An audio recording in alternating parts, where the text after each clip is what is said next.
Hey, Connect Group leaders, it's Joe Andrews. I'm in my office right now. Happy just to be doing another recording for all of you. For some of you, this recording is going to be a little bit of a review. For others of you who are just about to start to lead your own Connect Group for the very first time, this is going to be some new stuff that I really want you to hear. But if you have been leading for a while, I still want you to watch this. And the reason is because some things have changed a little bit.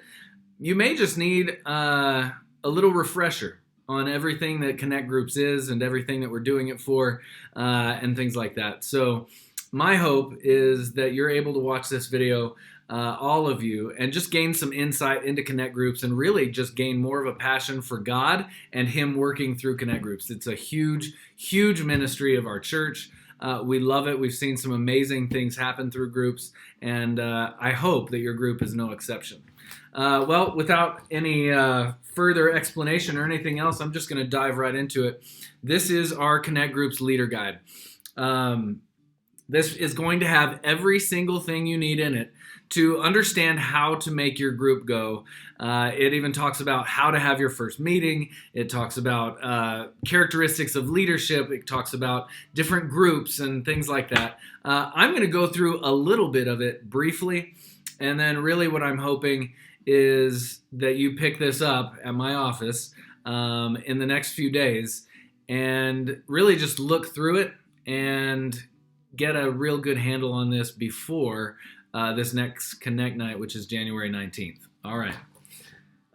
Every single thing that I'm going to show, and I have a lot of stuff to show, I'm going to pick it up and show it to the camera, make sure that you see it, is available from me in my office. And if I happen not to be here the second that you stop by, my administrative assistant, Cindy, she will be here and she can help you get everything you need. But I do need you, especially if you're going to start a group on Connect Night, to come to my office and get one of these packets that I'll have for you. Can't wait to see what God does in your groups. Well, let's get started in the leader guide. I guess a couple of the first thing really that I want to say is we're always going to talk about the purpose of Connect Groups. And the purpose of Connect Groups is really threefold. We started this ministry so that people in the church would stop being lost in the church. In fact, it's really easy to come here on a Sunday morning with the 800, 850, or 900 people that are here on campus to sneak in, worship, and then sneak out with really not being contacted by anyone. It's possible. It's also possible just to not make any relationships and just go worship and leave. And what we're trying to do is fight against that tendency because it is so American for us to do that. What we want to do is really get back to the heart of what the church was. And the church was a body who was connected. And so Connect Groups, and the reason that we call them Connect Groups is because we want them to connect on three different levels. First, we want Connect Groups and the people in them to connect with God, okay? So when you think Connect Groups, think connect with God. The entire purpose of Connect Groups is for you and the members of your group to be connecting with God. You're going to do that through different Bible studies. You're going to do that through the very first study that you do. It's called Circle Up. But we want your group to be connecting with God on a weekly basis together. Hopefully, they're also connecting with God during the week by themselves and maybe with their spouses or something like that.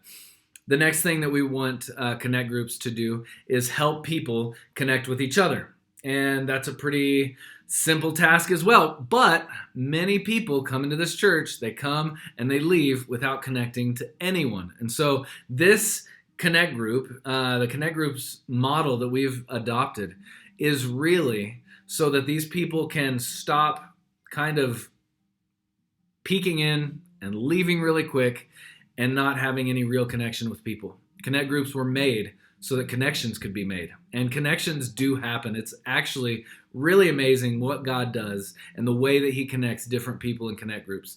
I know that some of my best friends in this church have come out of my Connect Groups that I've led, and it's a pretty neat thing. The third thing that we want people to connect to through Connect Groups is the rest of the world.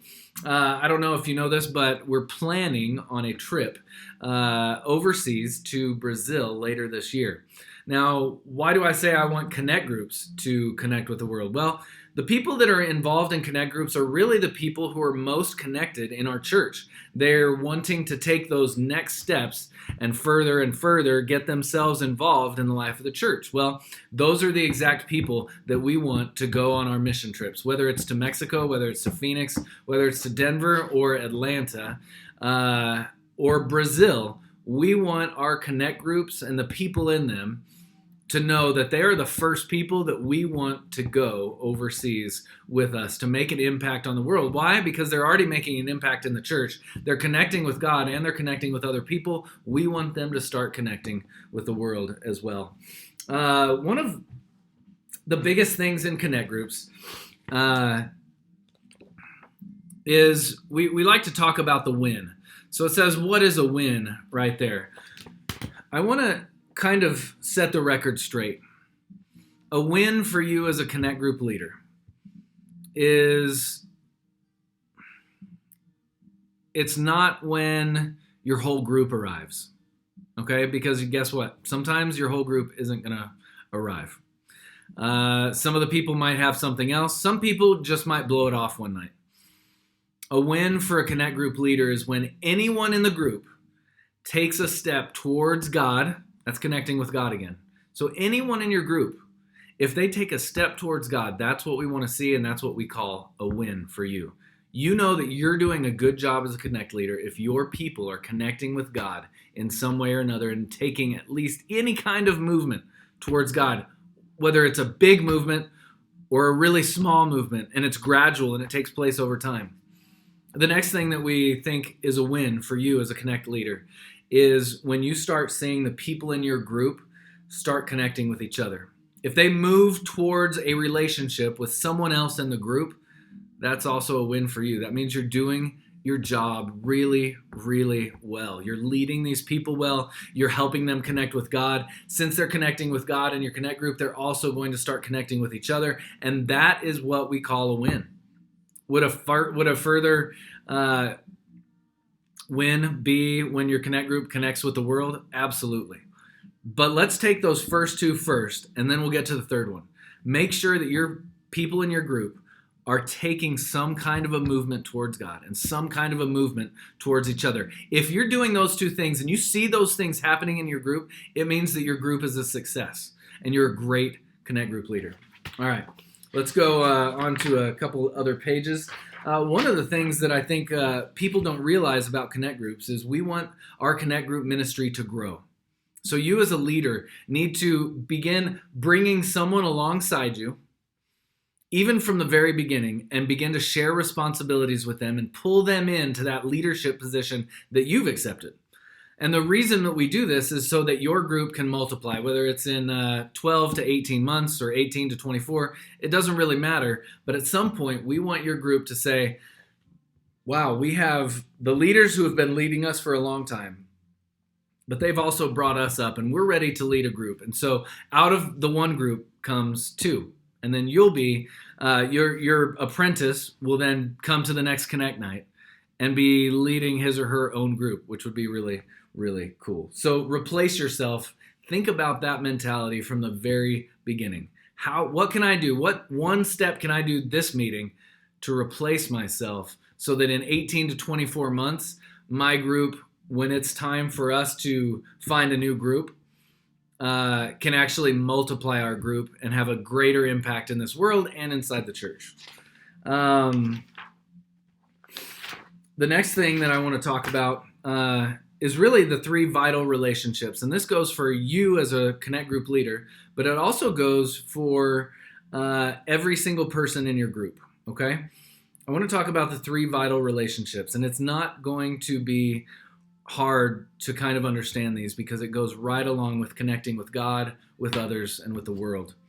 You have three vital relationships in your life. You have your relationship with God. You have your relationship with insiders. That's people inside the church, but we also want you to have relationships with outsiders, people outside of the church who may or may not know God at all. Go ahead and go to part 2 right now, and we will continue there.